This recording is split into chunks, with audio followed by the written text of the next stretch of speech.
It's time to talk sports. It's Hacksaw's Headlines, a panorama of the world of sports, stories, comments, and opinions. Now, here's iconic sports talk show host Lee Hacksaw Hamilton and co-host John Riley. Who wants to talk sports on a Monday? We do. Good afternoon, everyone. From our DIXIELINE Lumber and Home Center studios in San Diego, we welcome you to our Monday bonus podcast, Hacksaw's Headlines. This is Lee Hacksaw Hamilton, along with the irreverent co-host John Riley. We welcome you to our Monday bonus podcast, brought to you by DIXIELINE Lumber and Home Center stores. There are 9 locations in San Diego. Regardless of the project, you've got work to get done, you need materials, you want advice, you want to go see the good people at DIXIELINE Lumber. And by North County Eye Center of Poway and Escondido. At some point going forward, we're all going to need help with our eyes, whether it's glaucoma, whether it's cataracts, whether it's eye tests, new glasses, contact lenses. Think North County Eye Center, Poway and Escondido. John Riley took a deep breath. OD'd on football this weekend. Wow. I was just joking with you. There was like an anchor attached to my body and my recliner. And so what a great weekend on Sunday. Looking forward to the Super Bowl in a few weeks. Business notes before we get started. We do something kind of unique with this podcast. I don't know what anybody else does. We do a thing at the end for you people. It's called Fans Forum. We invite you to jump in and exchange opinions, ask questions, take shots, make statements. We call it Fans Forum. John, describe how the people on live stream can get access to Fans Forum. Okay, so if you've got a comment, a question for Hacksaw, if you want to take a shot at Hacksaw, just type in your comment or question in the live chat on Facebook, YouTube, or Twitter. We'll see it on our screen. We'll get you involved in the Fans Forum segment at the conclusion of Hacksaw's Headlines. And a reminder, we've started something new as we've pushed into 2024. We ask you to join our team. It's called Hacksaw's Insiders Group, and it's really simple. There's nothing in the world that's free except this. So yeah, we just sent out the best 15 minutes in sports about an hour ago or so. So you'll get lots of great sports content. We got some plans for 2024. So go to leehacksawhamilton.com. Look for that orange box. Sign in. It's free. Join us in the Hacksaw Insiders Group. And if you like sports, go to my website. I write on it every day, an absolute ton of content. That's absolutely free. Punch it up. Look at it every day. leehacksawhamilton.com is the address. We want you to subscribe to everything we do. So the minute we put something up on our YouTube channels and the other social platforms, you will get notification. And we want you to share. Tell your friends what we're doing with our podcast, what we're doing with the written content on our website. John, let's start NFL football because everybody that I cross paths with on Monday morning has got opinions of the outcome of Kansas City, Baltimore. Yeah, the MVP had kind of a rough go in Baltimore. Chiefs. We know what Kansas City Chief football's been known for years. Andy Reid's offense. Chiefs came out of character. The defense won them the game. Kansas City's defense was superb, 17-10 win. Baltimore Ravens. The Chiefs won it because their defense made a ton of big plays. Andy Reid out-schemed John Harbaugh. Steve Spagnuolo blitzed Lamar Jackson into submission. The Ravens were so tough during the course of the year, can't believe they self-destructed under the siege of turnovers. And then there was Mahomes and Kelsey being Mahomes and Kelsey. 11 targets to the tight end, 11 completions to the tight end, which was stunning. Mahomes, 240 yards passing during the course of the win. Kansas City destroyed Baltimore's zone coverage package. Andy Reid is now 25-12 in postseason football. That's a phenomenal record. Patrick Mahomes is 14-3 now as a postseason quarterback. And on the road, Mahomes is now 34-12. Lamar Jackson, he just did not look like the Lamar Jackson we've seen during the course of the year. Fumble, threw into triple coverage in the end zone, had that picked. Zay Flowers, after a big pass play, took a terrible taunting penalty at the end of that. Flowers fumbled at the one, going in for another score. Every time you turned around, there was a yellow hanky on the field. There was a Baltimore Raven. Took 8 flags, quarterback hits, personal fouls, unsportsmanlike conduct, even 12 guys on the field. And for every odd big play Lamar Jackson made with his teammates, and they had big plays at 21, 32, 39, and 59, for every big play, there was a setback because there was always a penalty flag somewhere in that possession. And the Ravens were only 3 of 11 on third downs. I mean, Kansas City had their number. Kansas City forced them into things they couldn't handle. Kansas City made the most of it. I got questions. Why would the Ravens stay in the zone defense after the first quarter when Mahomes and Kelsey just absolutely tore it apart? And why did Baltimore, which had played tough guy football all year, run the bleeping ball? Why did they give up the run game? Why did Gus Edwards have only 3 carries in that football game? And Lamar, we said when we did the preview on Thursday, keep Lamar in the pocket, make him feel uncomfortable. And Lamar was just a shade over 50% completion after completing like 67% during the season. This thing was so out of character for Kansas City's defense to win and so out of character for Baltimore just to completely crumble. And John Riley says, I thought that the Mahomes and Andy Reid were going to go in and ambush them. And sure enough, they did. I mean, Travis Kelce was playing out of his mind in the first half. He was open.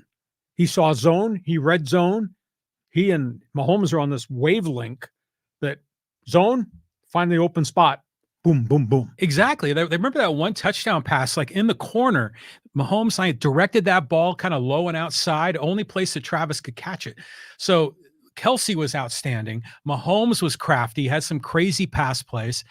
And did Lamar Jackson choke in the biggest game of his life? I always felt, as dynamic as he is, that he gets uncomfortable with people at his feet and people in his face. And his rhythm totally went away. And you could just sense it, like he was panicked in the pocket with people all around him. And Spagnuolo blitzed him. They blitzed Baltimore's front unmercifully.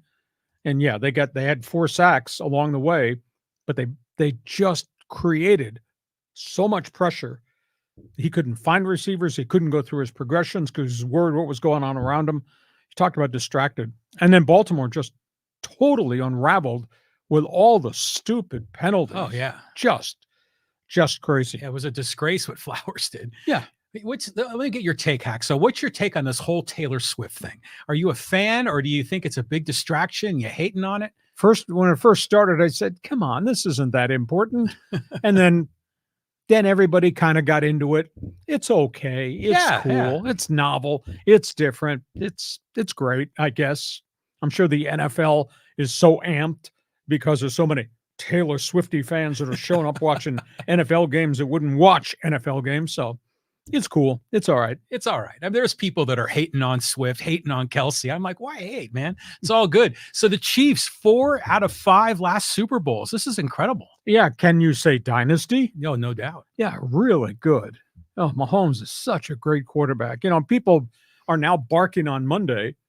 Mahomes, Brady, who's the greatest of all time? Who cares? They're both fabulous performers. Yeah. Well, if Mahomes keeps up this pace, he's going to pass Brady. Just absolutely amazing. So we got 2 weeks to think about what's going to happen. I think it's going to be a great Super Bowl. So we go from that game to the NFC Championship game. The Niners, the Lions. Boy, this was a crazy one. Oh, boy. Polar opposite halves. 34-31 San Fran can and did. First go, too many big plays. First go, too much talent. Lions, game was way too long for them. They played an outstanding first 30 minutes. Rulebook says it's a 60-minute game. Detroit loses a 24-7 lead. Niners erupted for 27 points in a row. Niners scored 5 straight possessions against a defense that made it tough on everybody all year long to put the ball in the end zone. Lions dominated the first 30, lost the final 30, lost the game. Huge amount of criticism. Coach Dan Campbell. Gambling 3 times on 4th downs, going for it rather than taking the field goal. Though field goals, that's not a guarantee you're going to get 3. But boy, when you get a chance to get points on the board in the playoffs, I think you need to do that rather than take it off the board and go for a first down. Niners defense held them on fourth downs twice. San Francisco, huge fumble recovery. Third down meltdown. Third quarter meltdown was unbelievable because it changed the whole momentum of the game. And suddenly a stunned San Francisco crowd became a furious San Francisco crowd in the third and fourth quarter. And then you had the unbelievable fluke 51-yard catch by Brandon Ayuk that ricocheted off the guy's face mask. Brock Purdy broke their back. He scrambled 4 different times, wound up getting 51 yards rushing, and he threw for 261. Those scrambles really killed Detroit.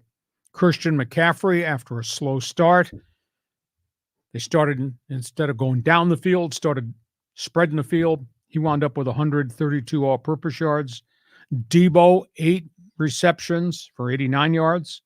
Jared Goff threw for 273 and a touchdown, but disappeared in the second half of that football game when he got knocked around. What's too bad is, the Lions ran the ball. They ran for 182 yards. Normally in society, you run for 182, you're going to win. They ran for 182 and they lost the lead. Society.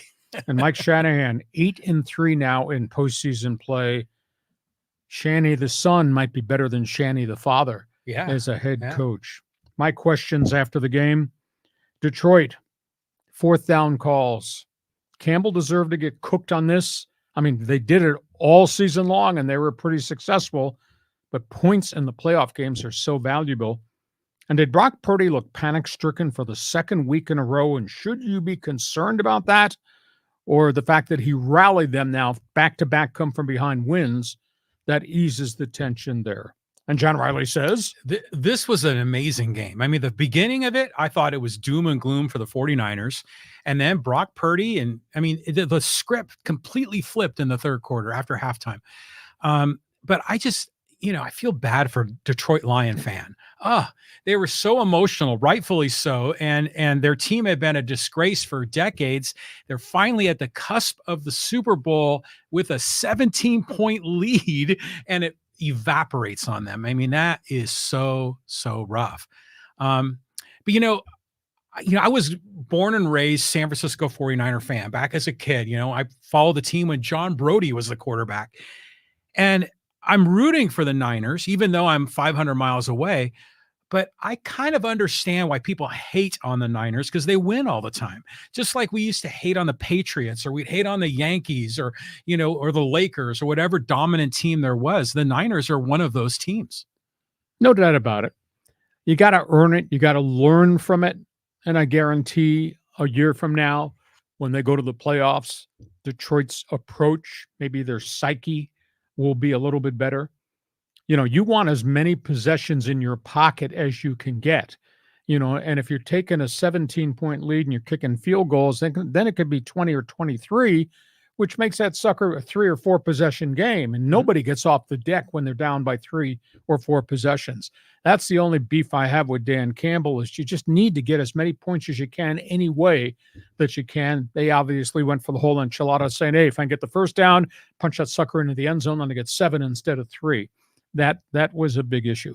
Great games. My goodness. We'll wait to see Monday night the TV ratings come out. We'll get to see what the rest of these TV ratings are for the AFC NFC championship game, because they were projecting, because Kansas City Buffalo had drawn 50 mil. They thought somebody was going to crack 55 million this weekend. But going towards the Super Bowl in 2 weeks, the whole world will be watching that, because that's going to be a really good matchup. One question for you about the Super Bowl coming up. It's a 2-week break. There's been some years when it's only been a 1-week break, and some where it's 2. Why the inconsistency? Knowing the NFL, they just want to control the calendar. Okay. If they could play football 11 months of the year, they'd probably play 11 months of the year. All right. It's a different feel when it's 1 week, because it's boom, you turn around game plan, you go to the Super Bowl site for your press conferences.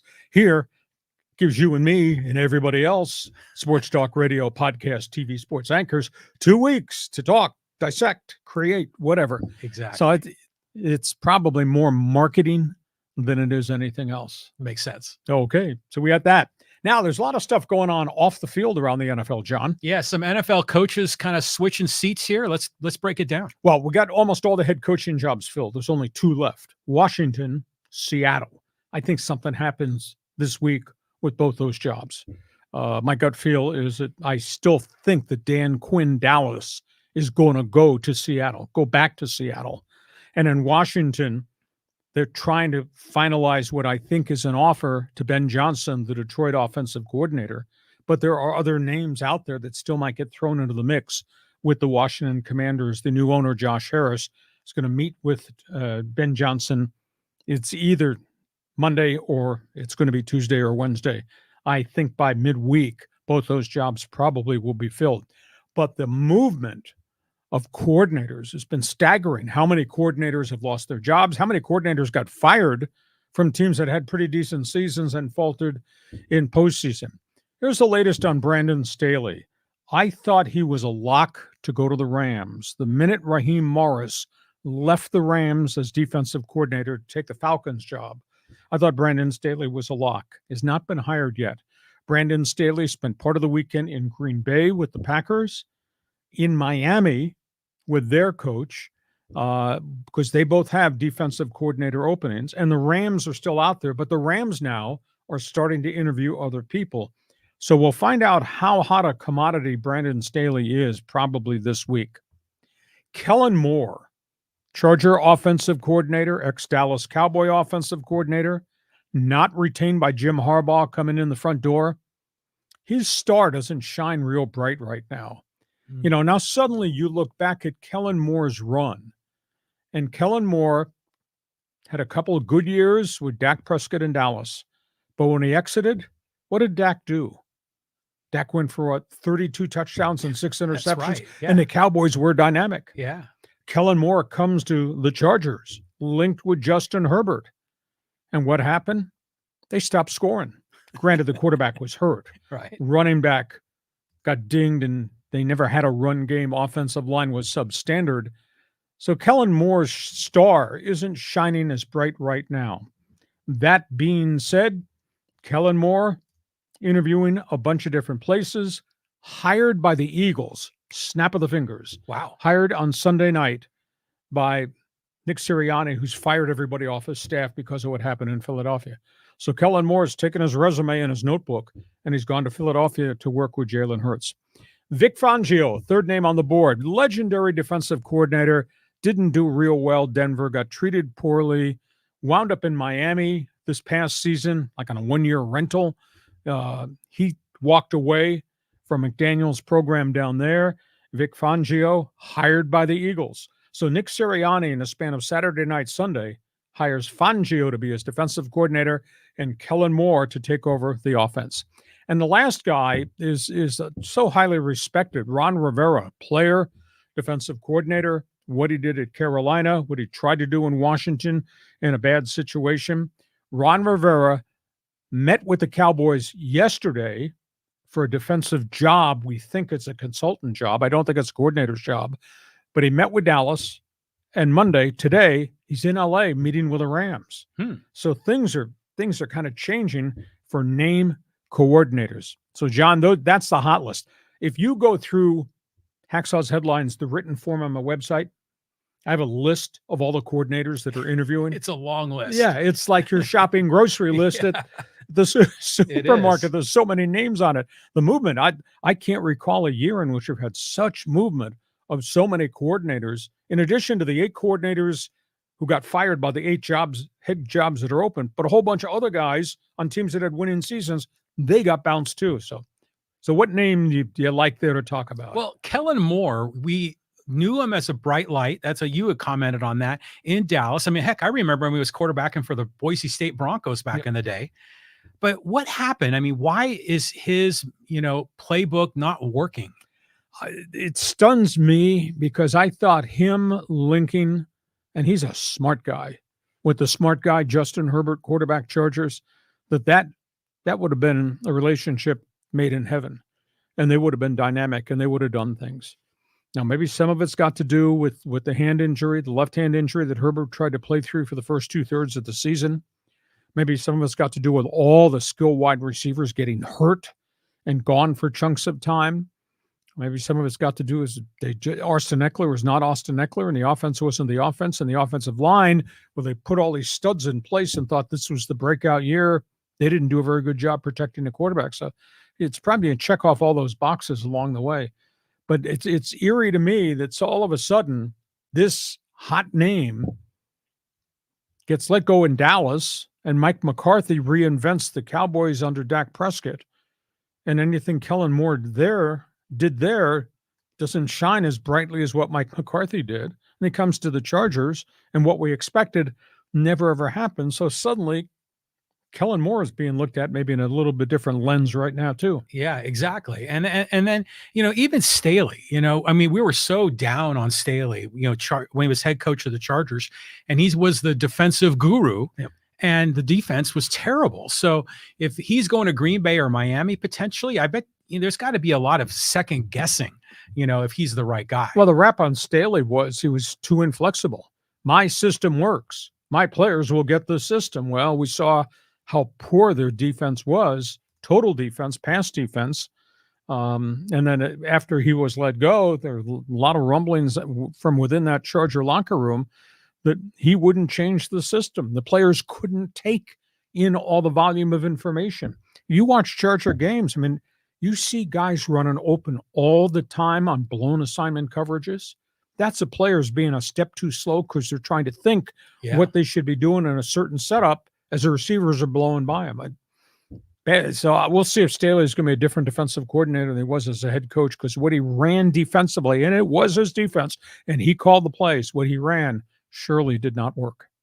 Hey, we get to halftime. A reminder, Fans Forum coming up. John, when these people are done with us, we're going to find out what they've got to say. Explain to everybody on live stream how Fans Forum works. Okay, well, I was actually taking a sneak peek, and I was already told the Winnipeg guys are about to drop in any minute.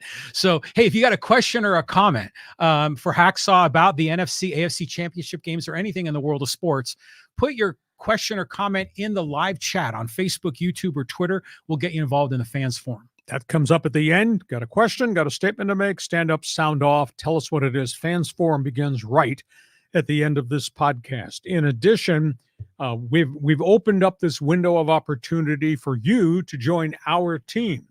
It's called Hacksaw's Insiders Group. We're going to roll out some things here in 2024, kind of interaction between us, since we don't have any friends, and you guys who are friends on our podcast. You can register. It's absolutely free.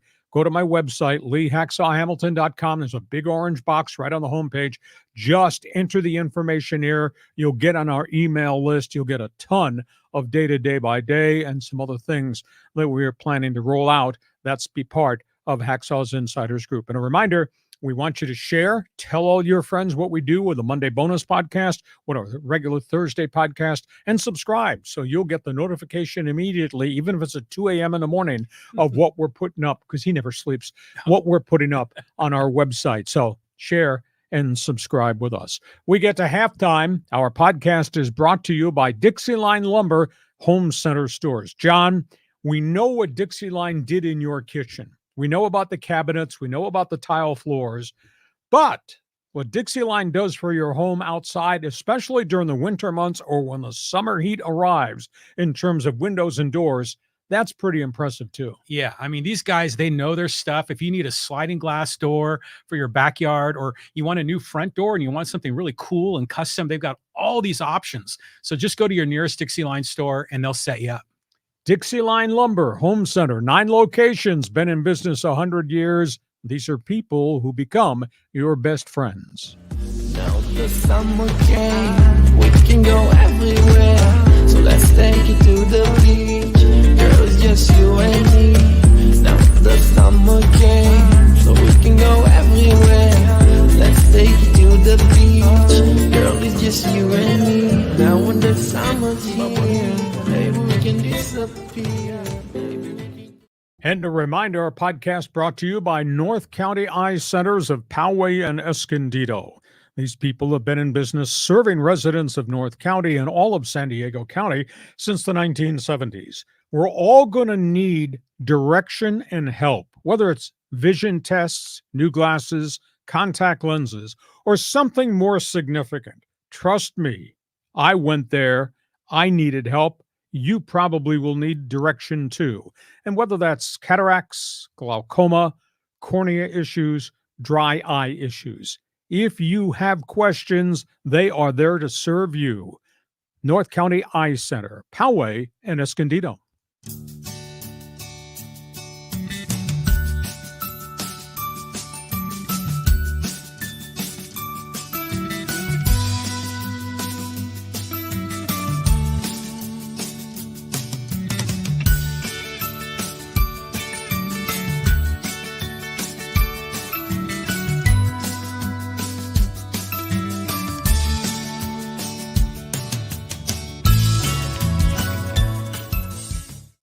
Back here, second half of our Monday bonus podcast as we welcome our Canadian friends who are joining us. We worked out this deal with a podcaster across Canada, and their people jump on board under our podcast as soon as they are done with their podcast in Winnipeg. Hey, we've gone from football. John, let's talk other topics on the table. Let's talk hoops. Hoops, yeah. I mean, this is the heat of the NBA season, and how are our two SoCal teams doing, Lee? Lakers and Clippers. Part of me says, wow, that was some weekend. The other part of me says these two teams are going in opposite directions. Lakers come from 15 behind the other night to beat Golden State, double overtime. Couldn't walk away from the TV because neither one of these teams quit. LeBron James went for 36 points, 20 boards, and 12 rebounds. Anthony Davis had 29. D'Angelo Russell had the hot night. He had 28. Steph Curry, 46 points. He was launching threes from everywhere. He hit 9 trays himself. Warriors, they hit 23 three-point shots, and they lost. Unbelievable. To the Lakers. Unbelievable. All that being said, as people are running up and down the street saying, Lakers are back, Lakers are back. Lakers are only 24 and 23. They're struggling to stay above 500.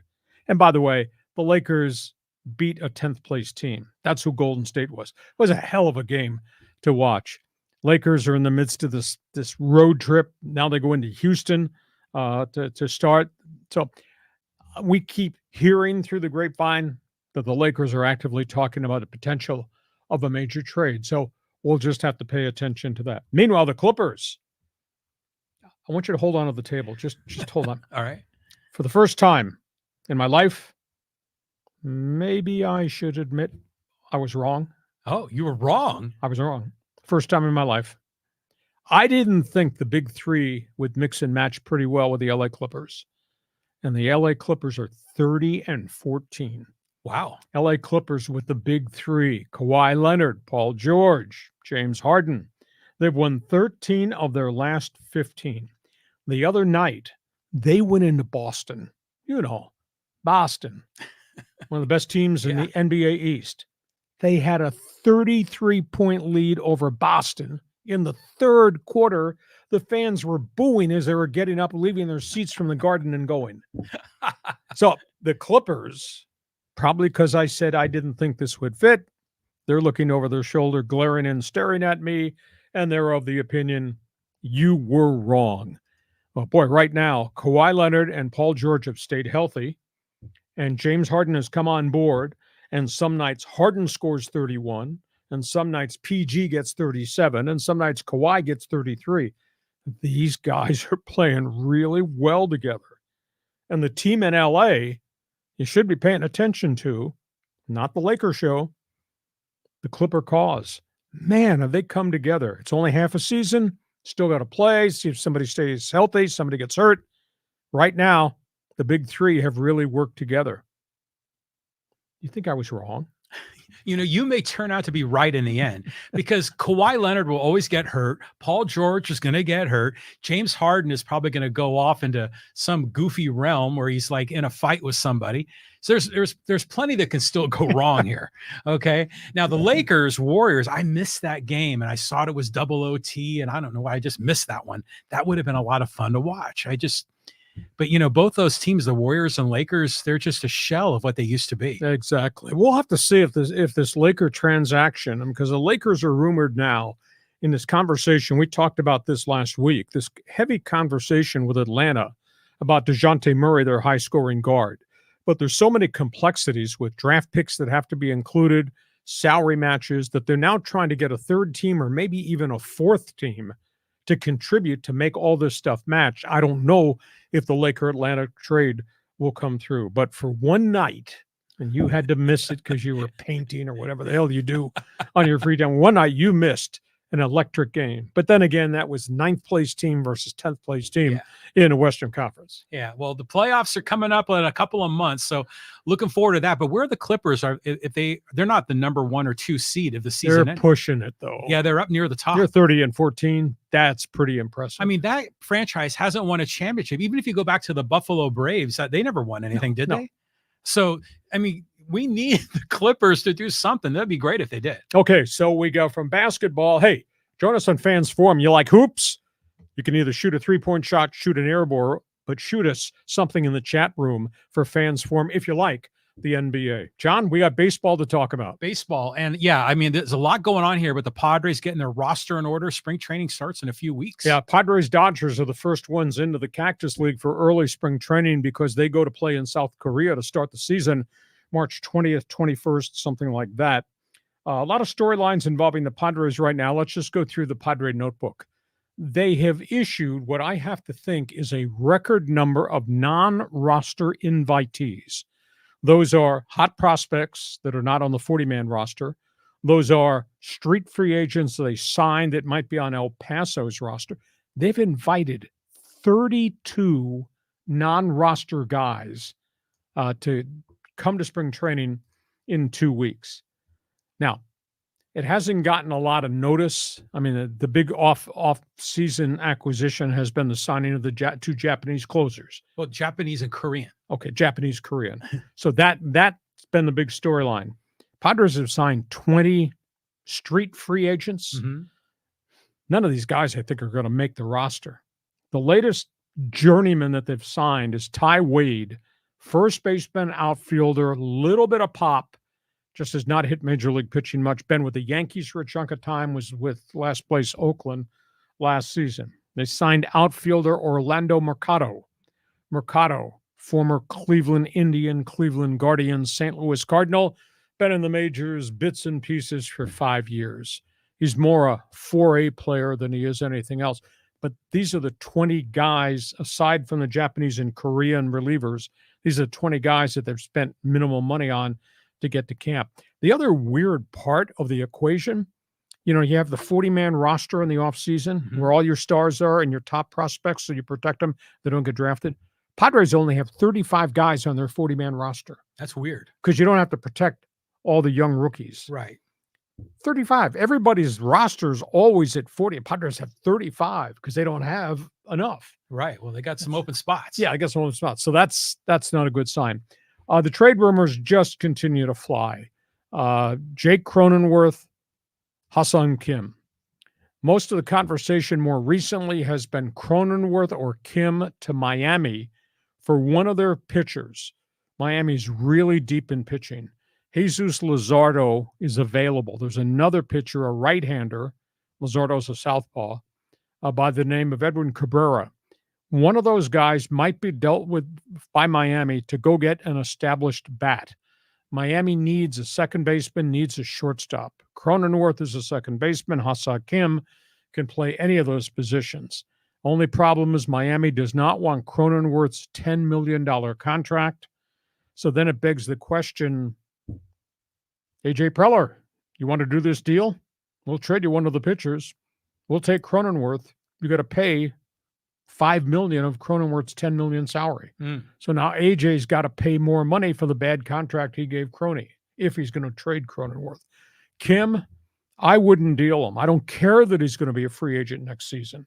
The guy was unbelievably productive, and if he's going to be a quality free agent, then pay the guy a quality free agent salary. $8 million is his current contract. Miami might take $8 million on because they desperately need a star shortstop, even if it's a one-year rental. But I just don't want to see that happen.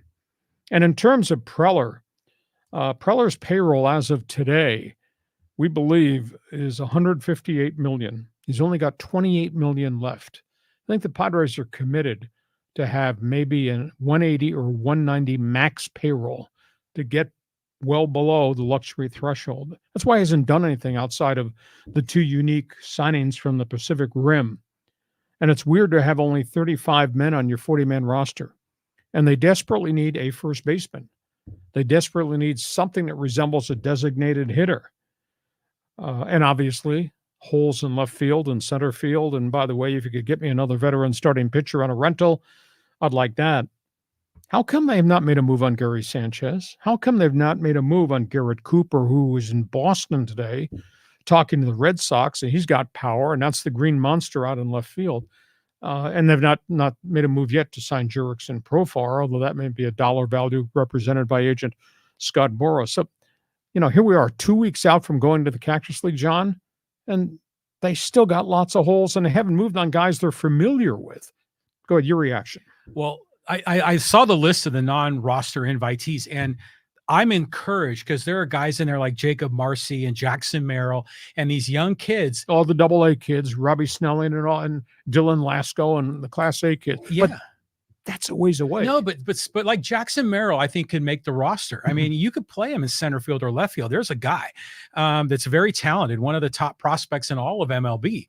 So it's going to be interesting how he does this. I wonder, do you think maybe Preller is sort of waiting out the market to see if these free agents that they don't get signed, maybe he can get them on a deal like Jordan Montgomery or maybe even Blake Snell? No, not those guys.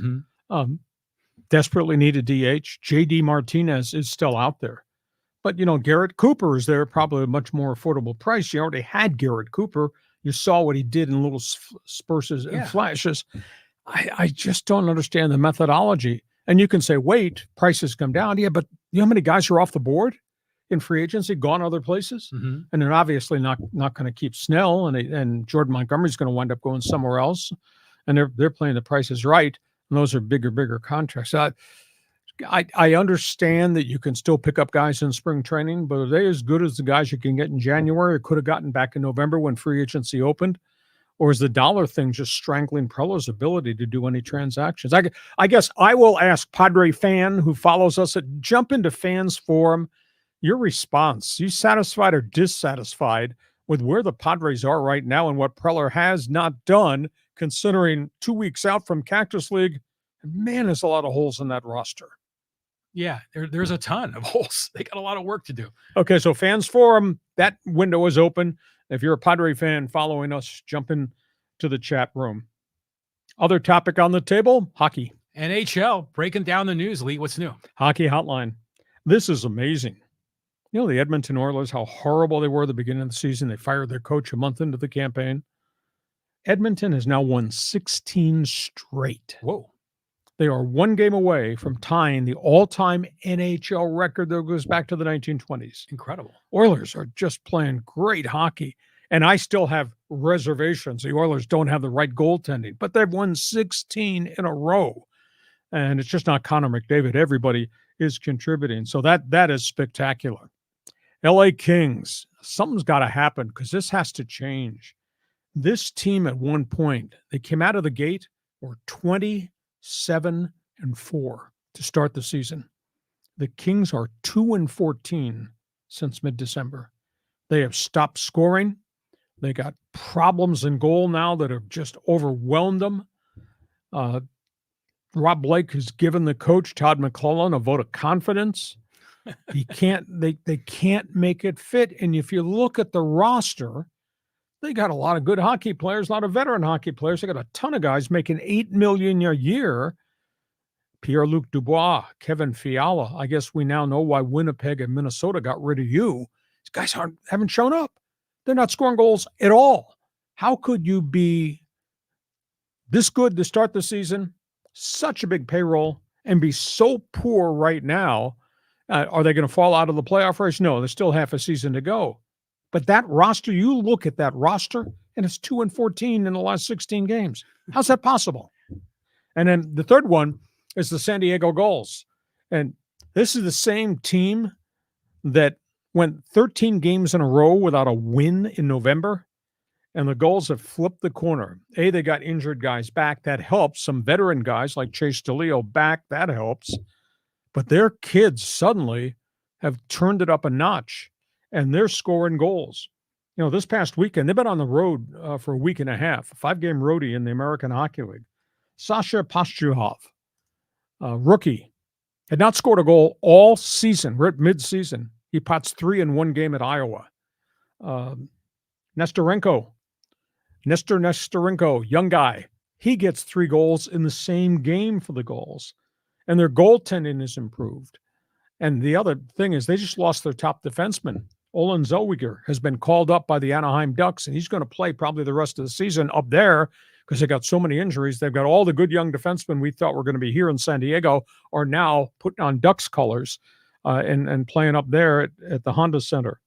And their goaltending has been pretty, as young as it is, their goaltending has been pretty consistent. Suddenly, the Gulls have won 6 of 8, most of them on the road. And this is a team that went 13 straight games without a win in November. And it's obvious to me that this coaching staff has done a really good job flipping this thing. And all of a sudden, the Gulls have taken themselves out of last place. And the Gulls are trying to push their way into the playoff racing. Got a half a season to get there.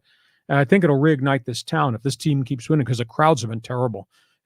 Team that used to draw 11 and 12,000 is drawing 4,500 and 5,000 now. And hopefully Matt McIlvain's going to flip this. He's finally, I think these kids, the light bulb's gone on. These kids are learning what it's like to play at this next level because going to the American Hockey League, it's different than playing at Cornell. It's different than playing for the London Knights in the Ontario Hockey Association. It's really different if you came from Europe. The grind here is a lot different, and this jump up in level of play. And it looks like McIlvain has finally flipped the switch in these kids, and there's a ton of young guys there starting to learn how to play and score goals at this level. So, John, put your beer down. You're a hockey fan. Quit banging on the plexiglass behind the penalty box. Tell me what you think. Well, first of all, I think all 3 of these teams flipped a switch, right? But let's tell me a little bit about NHL history. If the Oilers are 1 game away from setting the all-time consecutive win streak, who has the record right now? Good question. I want to say it might be the Detroit Red Wings from a couple decades ago when they had their Stanley Cup teams and teams. It might be them, but 16 wins in a row, and that's home, that's road, that's through injuries and all that. That's a spectacular accomplishment. And I don't think they have enough goaltending, but right now their goaltending is playing better than it did last year when they got let down in postseason play and how crappy they played to start the season. Maybe there's going to be a deal coming there, but you win 16 in a row in any league, because this is a tough league, especially on the road. And the travel is in the NHL is such a grind. You're playing 4 games in 7 days, the wear and tear factor. So 16 wins in a row is just, that should catch everybody's attention. Yeah, it kind of reminds me of the Oakland A's back in the Billy Bean area when they had that run. But that's a huge accomplishment, especially with all the travel. And it's not like you get to play a 3-game series. You can set up camp in one city for a weekend. You're always on the move. Yeah, you board the charter at 11 o'clock after a game, and then you fly to wherever you fly and get there at 4 a.m. and then maybe have 1 day off for ice time, and then you got to play again in Detroit, and then do the same thing coming out of Detroit, going to Chicago or Columbus. In the NHL, the teams out west, they take them on the road. It's not one and done. Play 5 games, 6 games on the road. Whoa. Huge accomplishment. Okay. So lots of hockey to talk about. All right, it's time for you to join us. We call this Fans Forum. You got questions? I guarantee we got answers to give you. And by the way, our podcast is brought to you by DIXIELINE Lumber and Home Center Stores. There are 9 locations in San Diego. You got projects to do. Use these people for your supplies. Use these people as consultants. DIXIELINE Lumber. And by North County Eye Center, Poway and Escondido. We're all going to have things with our eyes we're going to have to address. Whether it's glaucoma, whether it's cataracts, whether it's a cornea problem, whether it's pink eye, whether it's an eye test, you need them. North County Eye Center, Poway and Escondido.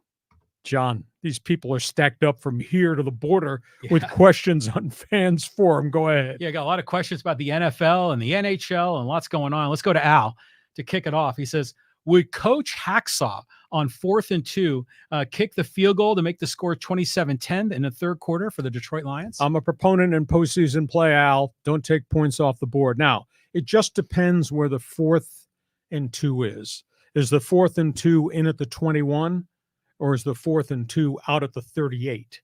That's a big issue, because if you go 38, 8 yards back to spot the ball, that puts it at the 46, which makes it a 56-yard field goal. So it just depends how deep are you in plus territory as to whether you take the gamble to punch for the 4th down, get the first down, and keep the drive going. Farther out, I think, sometimes you even punt the ball to pin somebody back on the long field and let your defense get the ball back, and then you play the field position game.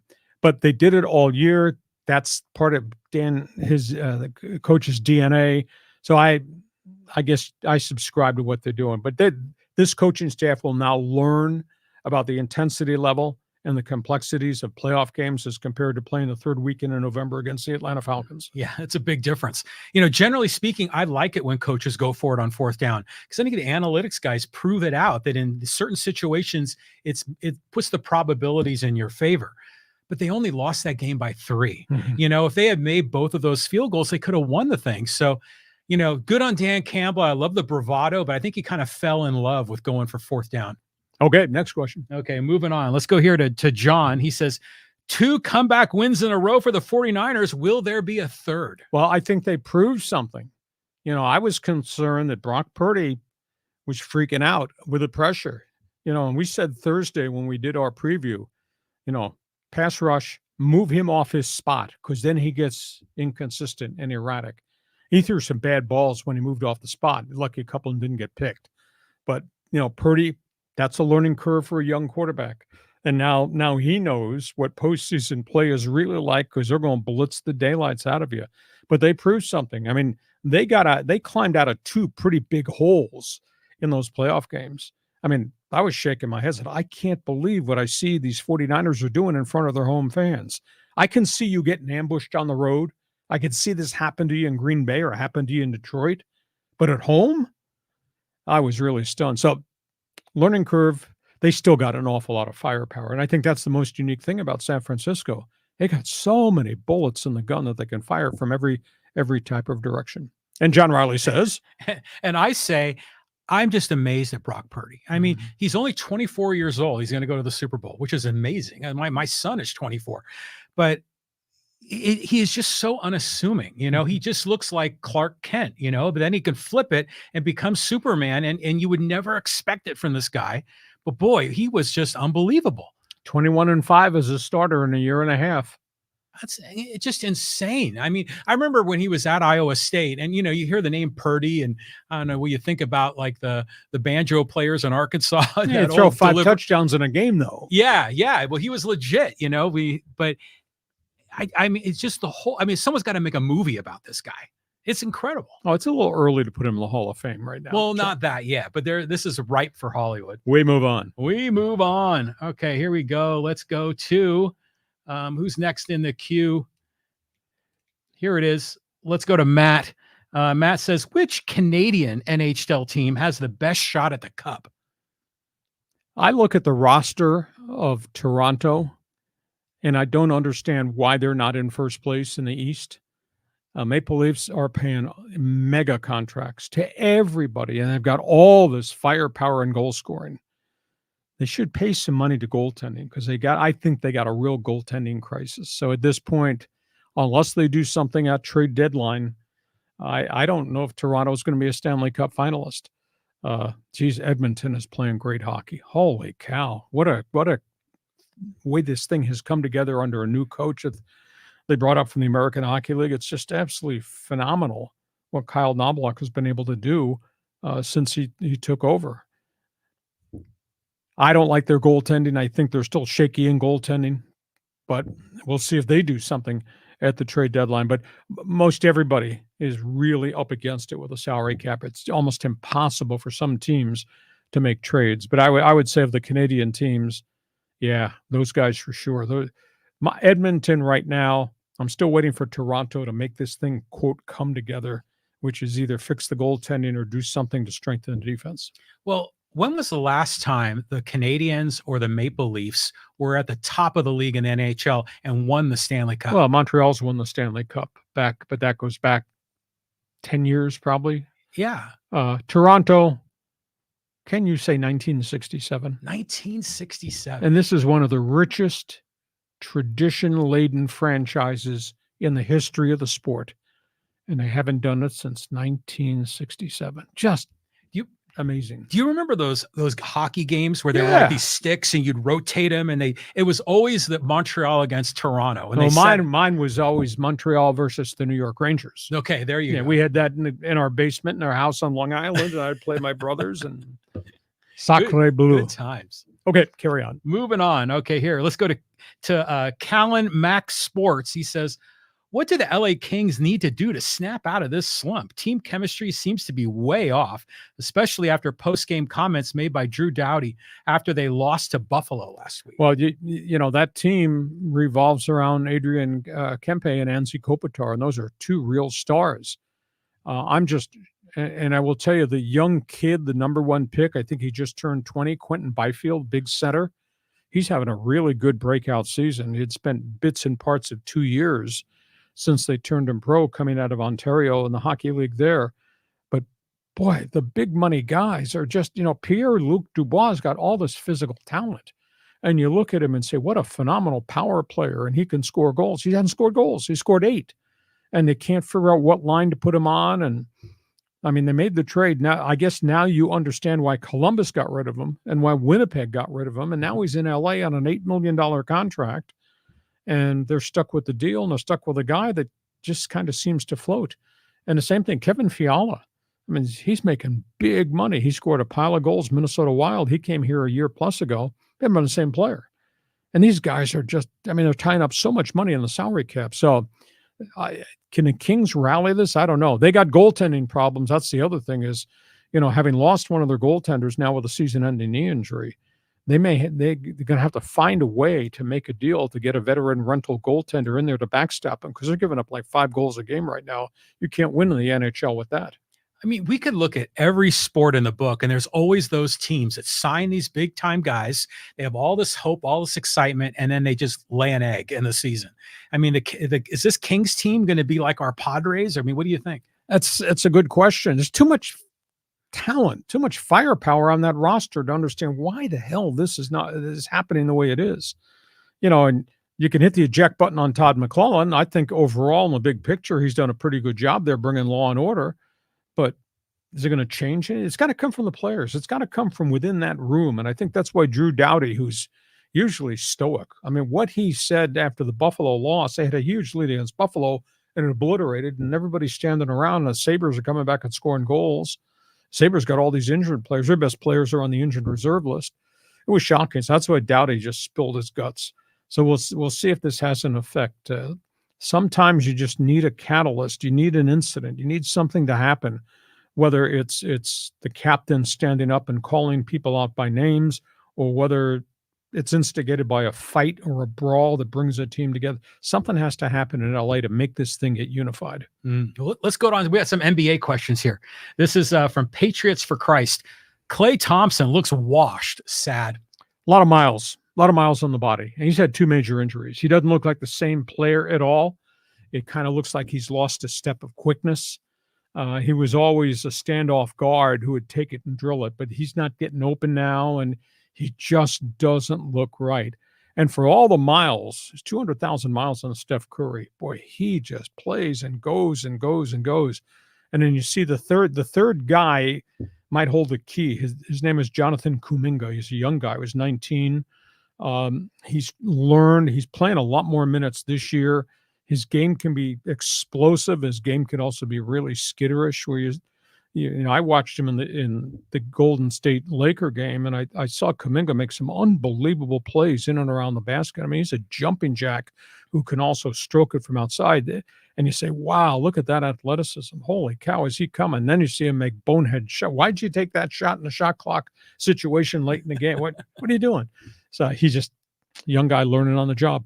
You remember when Klay Thompson and Curry first became the Splash Brothers. Yeah.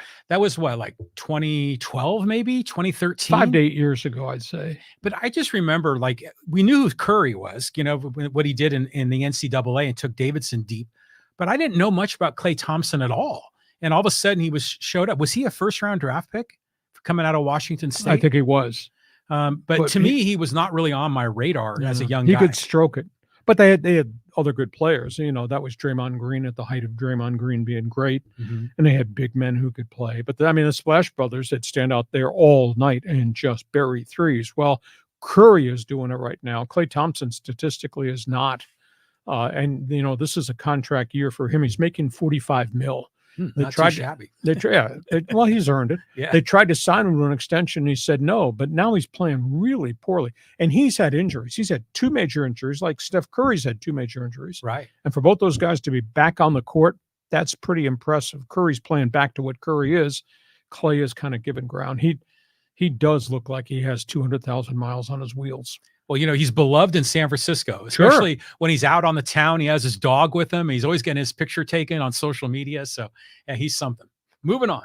Okay, let's go back to Al here. This is a really good question, I thought. Hacksaw, as a young lad, your most memorable childhood memory, the 1958 championship game at Yankee Stadium, a mesh OT touchdown, Pirates winning Game 7 World Series 1960. What is it? Well, I grew up on Long Island, so I remember all that stuff. That's Alan Amici, Baltimore Colts, overtime game-winning playoff championship game, Baltimore at Yankee Stadium. That game was nationally televised. That was the first, quote, national telecast of an NFL game. Nice. The whole country saw it.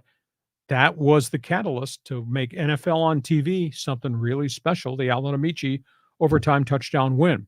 And I saw on live TV Ralph Terry serve up the home run to Bill Mazeroski, the Pirates' game-winning home run that gave Pittsburgh the victory on network TV. So those are, you're correct. Those are memories of a lifetime for a young sports fan growing up on Long Island. Yeah. Well, I'd say speaking for myself, I was a senior in high school when the 49ers beat the Bengals in '82, their first Super Bowl win. That was a huge deal. Was that Montana Clark? Yeah, Montana and Clark, and Earl Cooper was on the team there. This is before they played Miami and Marino in the '84 Super Bowl. The other thing that was big for me as a kid is I remember right before the 1975 World Series between the Reds and the Red Sox, my stepfather went out and bought a color TV. And boy, that pissed off my mom because we didn't have the money, but he bought it anyways. But that was the Carlton Fisk, you know, with the waving over the home run by the Green Monster. And that was an amazing series. And that one is always etched in my memory. Amazing moments on Yes. TV for everybody to see. And it's burned into your brain. Big time. We move on. Moving on. All right, let's go here to Sand Cactus Man. He goes, Hacksaw, good to know you're on YouTube. We've been here for a little bit over a year. We got maybe 4,500 subscribers right now, which is pretty good for about 14 months. Yeah, not too bad. And we're everywhere. I mean, because of this guy, this guy knows all things social media. He's got us on every platform, all hours of the day and night. Well, I love seeing these kinds of comments because there are people that are like rediscovering you. Yeah. You know, and Hacksaw is back. So it's all good. But we're here Mondays, we're here Thursdays, 1 o'clock West Coast time, normally both days. So, hey, subscribe. Therefore, you will get all the alerts when we show up. Okay, let's go here to Mike talking Padres. He goes, trade for Jazz Chisholm and Luzardo is the best punch we could get. Well, you'd have to give up a lot, and you'd have to convince Miami to take contracts. That's the big issue. I mean, Chisholm, I think, has got 2 more years arbitration eligibility. I think Luzardo's got at least 2, if not a 3rd year. But to get him, you're going to have to give up something of significance. And I don't think Miami wants to take on Cronenworth's salary. They might take Kim, but you know, now you're creating another hole in your infield if you trade Kim away. Tough call for what AJ Preller might possibly do with this situation. But the Miami trades are still out there. Chisholm can play second. Chisholm can play center. Luzardo is really reliable. I think he was 10-10 last year for kind of a crummy Miami team that fell apart at the end of the season. I think he had a 3.68 ERA. So, I mean, that's an established middle of your rotation guy. I don't know if the Padres could take on both of them because I'd have to give up more than just Cronenworth and Ha-seong-KIM to make that deal go through. Was Luzardo, he was on the Oakland A's at Yes, one time. young guy. So think of that roster that the A's had. They had a lot of really good pitchers, and now they're all throughout the league. This is interesting to me. Chaz Chisholm makes sense, but would you rather have Chisholm in center and Tatis in right, or would you rather have Tatis in center and then go sign like a corner outfielder? The baseball people that I network with tell me that if Tatis goes to center, he's going to get hurt. Really? Because that's a real wear and tear position to play. He has mastered right field. He's got the cannon for the arm, which you want for somebody in right field. A couple of baseball people that I bang around with are of the opinion, no, don't put him in center because he'll get hurt, because you wear down, and the way he plays, he'd probably wear down and get hurt. If you're asking me which one of the Miami guys, I'd rather have Luzardo, because they desperately need established pitching. Yeah. And if you got Jackson Merrill and you got Cronenworth and you keep Kim, I think you might have enough pieces to relocate into these other positions in need. But they don't have any major league pitching ready. I mean, Snelling is maybe a year and a half away. The other guys are even farther back than that. And this window of opportunity with Yu Darvish and Joe Musgrove, and the window of opportunity with some age now on Xander, as well as Manny, I think you got to do it. I'd rather take the pitcher than I would the second baseman outfielder. Yeah, I agree with you, but I'm wondering maybe Cronenworth in the left, or maybe Cronenworth is your starting second baseman because Kim has to play short because Manny is not going to be hitting for the first few months. Yeah, somebody's going to wind up being over at first base. Maybe it's going to be Machado, or maybe he's just going to be the DH, or maybe it's going to be Bogarts. But we're 2 weeks away from spring training, and I still have these openings in different slots of the roster. A couple more here before we put the lid on Fans Forum. Okay, let's go to Phyllis. He says, wow, good to see youngsters getting a chance to play with the Ducks. Yeah, the kids are playing well. They got to stay healthy. That's a big issue. Trevor Zegras has now had 2 major injuries this season. We saw Drysdale get hurt twice, and then they finally traded him, which kind of really shocked me, although the kid they got from Boston College is supposed to be a stud in waiting, Gauthier. And obviously we got Leo Carlson, who's played well. They've spotted him. He had 1 major injury. And I got all these young guys. I got the 3 of the young defensemen are now up with the big club. And you still got, obviously, the bulk of your toughness in goal in John Gibson. But I think they may trade one of their veterans up front just to get more assets and resources.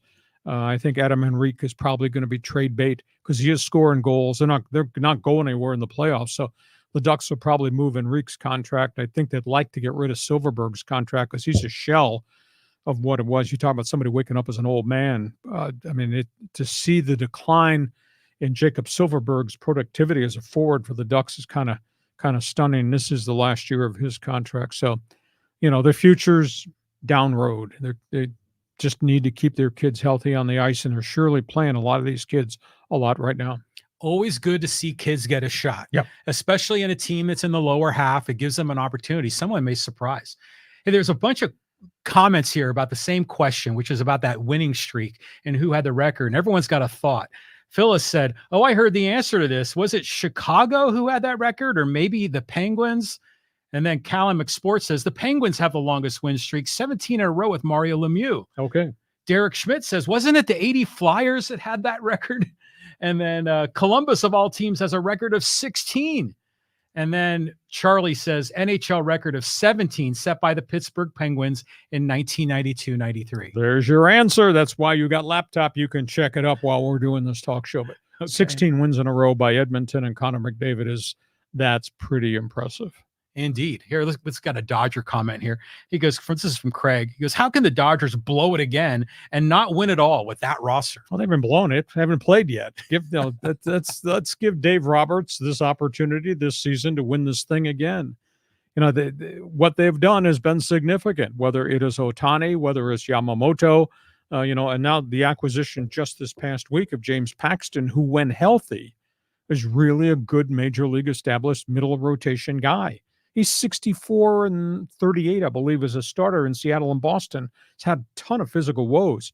So I think the Dodgers are going to be unbelievably gifted to start the season. And then by June 1st or July 1st, We're going to get Kershaw back, and we're going to get Dustin May back, and Walker Buehler will have already been in the rotation. So those are three guys you don't have right now coming out of the gate. So Giant fan here shaking his head like, you don't want to play the season, do you? No, I mean, the Giants are doomed here, but they got the new center fielder, though, the kid from Korea. So that's good. Padres, that roster for the Padres matched up against the Dodgers. It's not complete. But, the Dodgers, they've only won that one championship, the strike, or not the strike shortened, but the COVID shortened season. You have to go all the way back to 88, to Kirk Gibson with this move to when they last won it legitimately. So I don't know. I kind of think the Dodgers are going to be good, but I don't think there's any guarantee they're going to win it all. That's why we play the season, pal. Exactly. And that will start with the Padres and the Dodgers in Seoul, South Korea in mid-March. Hey, listen, we hope you have enjoyed Hacksaw's Headlines, our Monday bonus podcast, brought to you by DIXIELINE Lumber and Home Center. There are 9 stores in San Diego to serve you, and by North County Eye Center of Poway and Escondido. We will all need help when it comes to our eyes going forward. When you do, remember North County Eye Center, Poway and Escondido. John will be back here. What's that phrase? Same time, same station? Same bat time, same bat channel. We'll be on the air Thursday, West Coast time, 1 p.m. Hope you'll join us again. Thanks for being with us on Hacksaw's Headlines. Join us again for Hacksaw's Headlines on YouTube, Facebook, and Twitter.